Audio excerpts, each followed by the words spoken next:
Is that a real thing? Oh. Recording stopped.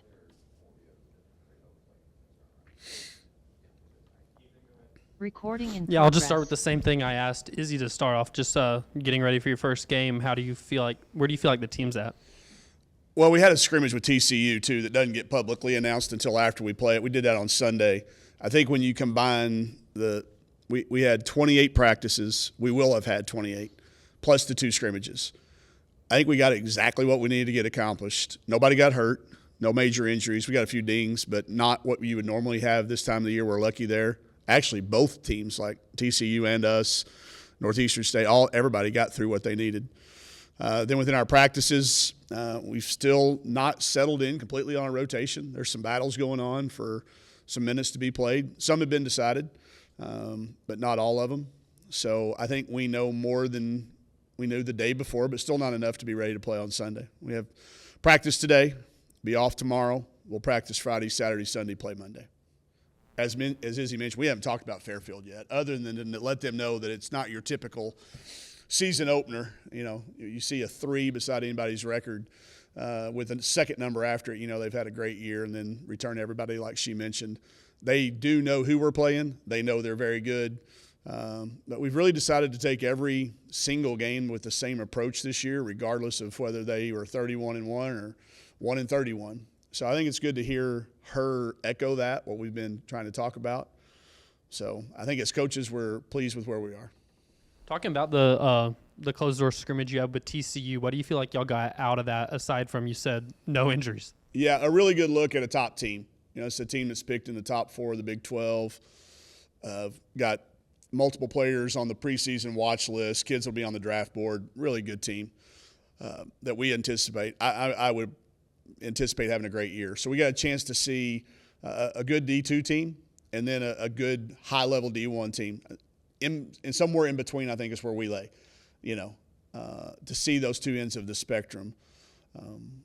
We got an opportunity to learn what we, like Izzy mentioned, we need to rebound better. So then to go down and do that against TCU, that means you had a real growth because you did it against a team that's a good rebounding team. So the thing I like most about this team is the green energy that Chris talks about, which I can't say as coolly as she did, but that they're how coachable they are. When we have an improvement film, they get better at it. So I've really challenged our coaches, be careful what we're talking about, because this group, they take your words and then they try to go improve on it. So we got to make sure we're improving on the right things. But to hear Izzy come back and say that as well, that means we're making some progress. You've been coaching a while. Not calling you old, but that's fine. That's fair. I am. But where do you feel like this team, as far as like a growth potential compared to maybe some teams in the past, where does it stack up? The most we've ever had, because the expectation is low. They're low. We got picked last by the coaches and the media. We understand why that happens. We understand how those polls work. So obviously the growth is as big as you can possibly get. But the ability to pull it off is something you always look for.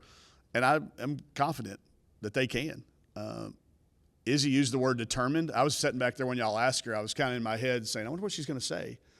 That wouldn't have been one I said necessarily, but it's a good one because I do think they together have some determination about them that we've probably lacked in the past.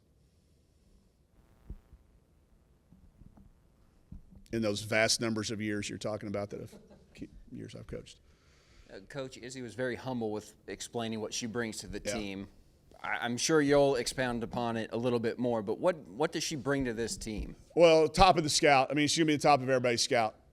She's going to have it in her hands a lot. She'll give it up and get it back. She's going to be an integral part of our offense. She is a 3-level scorer. A lot of people think she's this shooter, but, like, she's really good at getting to the rim, getting fouled, scoring in the mid-range. We've played against a very good player at TCU that I've known for a long time, and she was very complimentary after the game. She said, Coach, I've guarded a lot of kids. That kid's really hard to guard.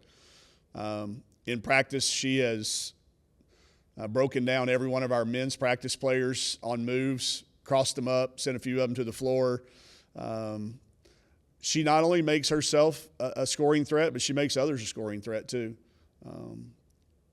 There's a stat right now that we're tracking on that's – y'all aren't going to believe me when I tell you this, but When she passes the ball to Jenna Lawrence, Jenna's shooting 71% from the three-point line. When somebody else passes it to her, she's shooting 25%. That's not by accident. Izzy throws it to her on target, on time, every time. And that's a hard thing to do. She's got a lot of responsibility. Y'all mentioned she's coming in here with a lot of experience playing, but the least here, or one of the least here, that has been seamless. She's earned the respect of her teammates. But I think she could be a kid that's going to be at the top of everybody's scout. You know, you've got to cut the head of the snake, whatever analogy you want to use. She could be that kid because of how we're going to rely upon her and how our teammates have learned to play with her. Yeah, Coach, curious. Last year, a big theme for the team, kind of chemistry-wise, going to the moon and doing all the outer space stuff. What's in store this year for this team? Yeah, it's more on investments. Chris talked about that a little bit too. Like, you know, I don't think we talk about it enough how much we invest in each other. So we actually have a piggy bank going around for each kid, and there's investments because there's also going to be times we take withdrawals out of there too. You know, but I don't feel like you can take withdrawals until you've invested in them. So that's kind of been our visual, and I think they've stuck to it. They've really invested into each other. They've chosen their words very carefully when they do have deposits from each other.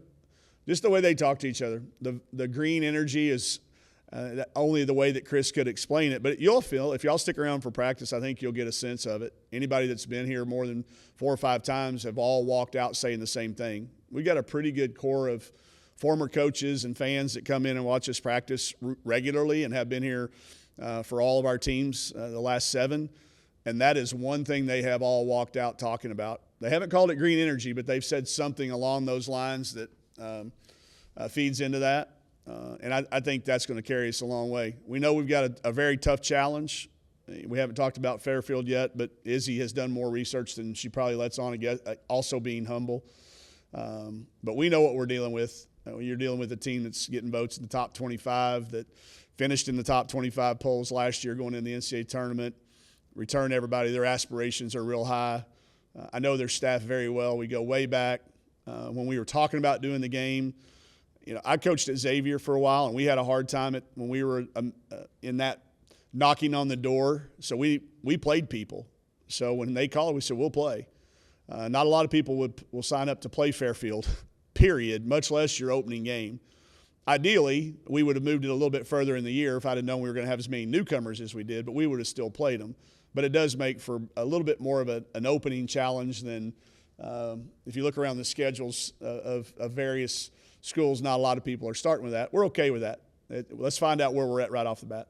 Kind of on that point, you know, the team's never where they are game 1, where they're going to be, you know, game 32, 33 of the season. When your team does step on the court of what you've seen so far, where do you hope that kind of trajectory is against Fairfield? Yeah, the starting point. It's going to be a starting point for sure. I'm glad we played TCU in a closed-door scrimmage. It gave us a chance to kind of get smacked in the face a little bit and be ready for that game that's coming. If we'd have played another closed-door scrimmage against an opponent that maybe wasn't Division I, or we might not have had that. It had been a false sense of security. So I do think trajectory-wise it's going to be a game-by-game, practice-by-practice type thing for us. But I am having as much fun coaching as I've ever had with this group because of their approach every single day. The way they have approached it, the way they've handled getting smacked in the face and bouncing back, and the way they've handled any adversity that has come our way.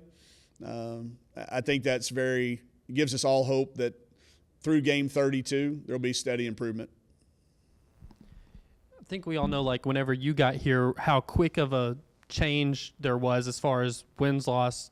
Yep. How quick you look at Fairfield, they've been a good program, but what their coach has done to come in 2 years and kind of have a similar thing what happened here, where you just all of a sudden they're in the AP top 25. Yeah. What does that take for a coach to get that type of quick buy-in and instant results, it seems like?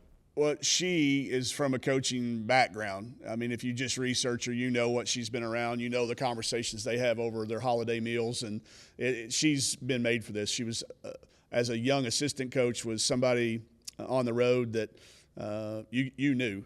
You knew that given the opportunity, this was going to happen. It was going to happen quickly. And she was smart enough to take us a job that she knew she could do. The timing was perfect. She knew the players that she could bring with us. You know, she'd just come from Mississippi State, where she'd been recruiting a lot of high-level kids. I think she had a really good sense. And then the timing coming in when the transfer portal was a thing. She knew she could dip in there and get the right people and retain the ones that she needed to. We talked about that a lot back 8 years ago. The right people stayed, and then we were able to get the right people in early. I think that's very similar to what she's done, and then she can really coach. She's built a great staff, and they all believe, and anybody, again, in our sport knows that they're not your typical mid-major or whatever you want to say, however you want to put it. I think they're a team that, again, this year, they've scheduled up. If they win 31 games this year, they're going to be ranked in the top 10 because of who they've played this year.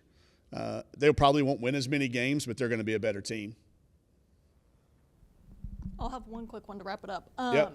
You talk about just how enjoyable it is to coach this team, and for many people and fans, they probably don't know what to expect from this team yet. A lot of new players, newcomers, you kind of rebuilding the roster. Just what can fans expect from this Arkansas Razorback team? Yeah, a lot of personality. I don't have anybody. By the way, you want to play poker with all of my kids because none of them can hide their emotions and their personalities. It comes out. We've maybe got one person that might get misread, but as soon as you get her comfortable, she can't hide it either. You know, I think one thing that we've always had on the women's side in college basketball is that engagement level. And once our fans engage with these kids, they're going to see why I'm walking around with a smile on my face a lot, probably more than I have the last few years, because of the way they show up every day and the things that they demand. They want to be coached. They're looking for feedback. They take the feedback. They make it something that they focus on. And that's not always happened the last 2 or 3 years, ever since the changes have come to college athletics. I think this particular group, their purpose for playing and my purpose for coaching match up really well. It's one of those things that's constantly evolving in college athletics right now. And this particular group of kids, I think eventually we can make them into a puzzle. We had a lot of great pieces last year. I could just never figure out how to make them into a puzzle that fit together.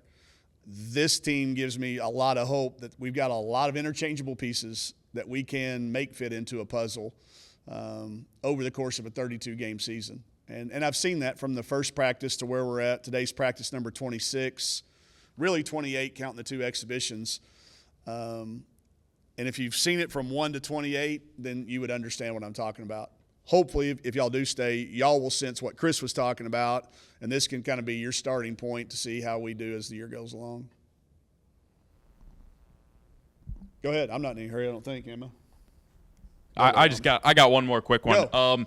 We've talked a lot about, international side of the ball. I'm curious, how are you doing on languages and picking up some of the, new dialects that you get to hear with this team? Not very well. I really focused on Spanish that first year because we had Chris. Here's what I'll tell you. They speak English just fine. There is no separation. The rest of the world learns our language way more than we learn their languages. There's been no communication barrier.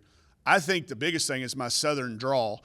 When they go, what did he say? Like, they're like, that was English. You just don't know that word yet. Like, they don't teach that in the proper schools. So it's been a lot of fun. If y'all follow Sasha on social media, she's kind of going around with each kid, asking them different words in their languages and then in their dialects. So it's been informative. It's been a bigger challenge for me probably than it has for them. I have learned there's certain words that just don't translate. And it's going to continue to be that way. I do know it's made us better teachers as coaches. I know that for a fact because in talking to everybody that we have up there on the hall, they are hanging on our words. So it's very important we use the right ones. And it's really easy to see when there's a disconnect. Like their expressions will let you know that the word that we use does not translate, or we said it in a manner that it doesn't comprehend with them. So it's fun to have so many, but it's also I think it makes us all have a little bit of tolerance for each other and a greater understanding for each other, that we all have different backgrounds, and to see them all come together. We went to Six Flags on the way down to play TCU, and to see the different reactions to roller coasters, and it was Fright Night, so you had a lot of people in costume. It was the first time a lot of kids had seen certain things and experienced certain things, and that's always it's always fun to see them go through that together. Who was one of those players that stuck out that had one of those funny moments at Six Flags? Danica, for sure, and she walked on the bus. She won one of those big stuffed animals and she could not have been more proud of this the stuffed animals. I think the rides themselves, I didn't go ride. I had the boys with me, so I spent most of my time on the small rides. I did ride Batman one time, and that was it. But hearing their talk on the back of the bus, it sounded like they all had moments. Even our kids from as far away as Farmington had moments of shock and awe when it came to those roller coasters. Thanks, Coach. Yep, go. I know this is our first time in one of these things, so just wanted to ask about Emery. Yeah. I know she's off the roster now. If some clarity on that situation. Yeah, she'll be here for our kids' game on Thursday. Still student and part of our team. She's not here on a daily basis. She's back home, but she's still a student at the university. She's finishing her degree online. There's some things that basketball-wise she couldn't continue to do that I would, we'll let her tell her story whenever the time comes. But she is still an active part of this team. She's on my text message thread. She's replying to messages. She's staying as involved as she can. But she will be here for the game on Friday, not the one on Monday. Quick, fun one for you, Go. if that's all right. That's all right. I know you're a big movie guy. Big movie. I just watched a new one last night that I was going to ask, have you seen any good ones over the offseason, and have you shared any either of your classics or the new ones with this team, and why did you share Yeah, them? some of the classics have. They all have the list, and they all know I have the DVD. I have all the basketball movies in my office, so a few of those have gotten checked out. I was able to enlighten The Fish That Saved Pittsburgh to one of our newcomers, and that was a good experience for them. That may be too old for even all of y'all in this room with Julius Erving back in the day, Fish That Saved Pittsburgh. But I haven't really done a good job. Become more of a TV series, like a little bit of the longer form. But I did watch one last night because I couldn't sleep late. It's called Badland. It's kind of it's a military operation. It's got Russell Crowe in it, who I didn't recognize because he looks different than he used to. But he's a drone operator that saves emissions. I don't want to spoil it for anybody, but it's worth a watch on there. But I've done more. I'm kind of in a rewatch mode. I rewatched West Wing, rewatched Newsroom, rewatched Breaking Bad, because I watched Better Call Saul for the first time. I finally broke down and watched Better Call Saul this summer. So I got one more. It's All right. just you brought her up. Speaking of green energy, I feel like Sasha's probably got to help out with some of that. What's she been able to do? just a fresh set of eyes and a two-way set of eyes. She will, for the most part of the morning, will walk around our office going, I had no idea y'all did all this stuff before practice and after practice. And then she'll say things to kids that are like that. Then she's got a perspective of the kids in the game that we as coaches probably never have. So it's a cool thing to have. She knows us. She knows why we do things, how we do things, both. And her input and her observations are important. They're very, very valuable to me when it comes to making certain decisions on certain things because those eyes are fresh, and she does see it still a little bit. It was perfect timing, though, because she didn't really play with anybody. There wasn't – I normally with GAs will make them go away for a couple of years before bringing them back because they're still too close to teammates. But because of the transfer portal, she didn't really play with any of these kids. So there was very, very little overlap with players, just a little bit during last summer. So it's been I know beneficial for us. I'd love for y'all to talk to Sasha about it. She'll probably give you a unique perspective. But I know from all of us, on the hallway. She touches us every single day. Unbelievable project doer. Like if you give her a project, it's going to come back better than you expected and faster than you expected. So I've tried to tell her to slow down just a little bit, otherwise she's going to get overworked. But she's been phenomenal. Go Hawks.